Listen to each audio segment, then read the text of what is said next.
I woke up in a hospital after being dead for 17 minutes. I cannot remember my own name. Then the doctor warned me. Listen to me closely. Do not trust anyone, especially behind that door. At 3:04 a.m., someone started screaming from behind that wall. It was my voice. I woke up in a hospital after being dead for 17 minutes. The first thing I noticed was the cracked ceiling. The second was that I couldn't remember my own name. I was connected to machines, surrounded by silent nurses who refused to tell me what had happened. Every time I asked, they simply walked away. Then, at exactly 2 a.m., an old doctor entered my room. He didn't turn on the light. He leaned close and whispered, "Whatever you hear tonight, don't respond." Before I could ask why, he left. I watched the clock. 2:17, 2:34, 2:51. Then, at 3:04 a.m., I heard screaming. It was coming from the room beside mine, a room I'd been told was empty. I froze, because I recognized the voice. It was mine. My exact voice was screaming from behind the wall.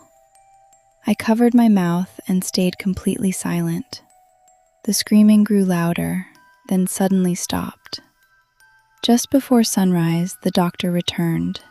He looked terrified. "You heard it, didn't you?"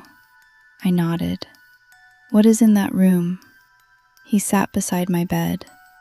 "You were brought here after your heart stopped." I stared at him. "For how long?" He hesitated. 17 minutes. My blood went cold. "You were declared dead," he whispered, "but somehow you came back." I asked the question I already feared. What was that voice? The doctor looked toward the wall. "That voice isn't from someone in the room." He paused. "It came back with you." I couldn't breathe. He continued. "The last patient who heard it answered." "What happened to him?" "We found him dead the next morning."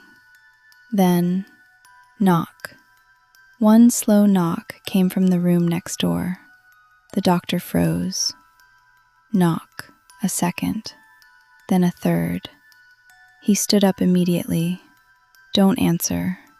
He walked toward the door. And that's when we heard a whisper from behind the wall. My voice. "Doctor." He stopped. The voice whispered again.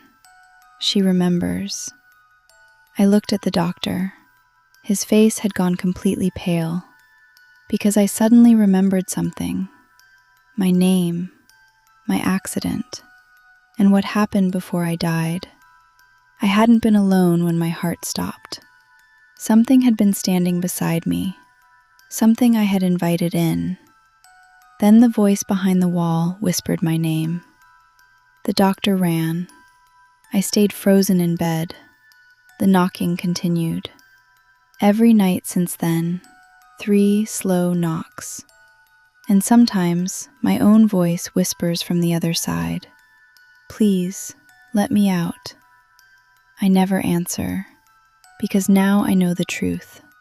It isn't trying to get into this room. It's trying to get back into me.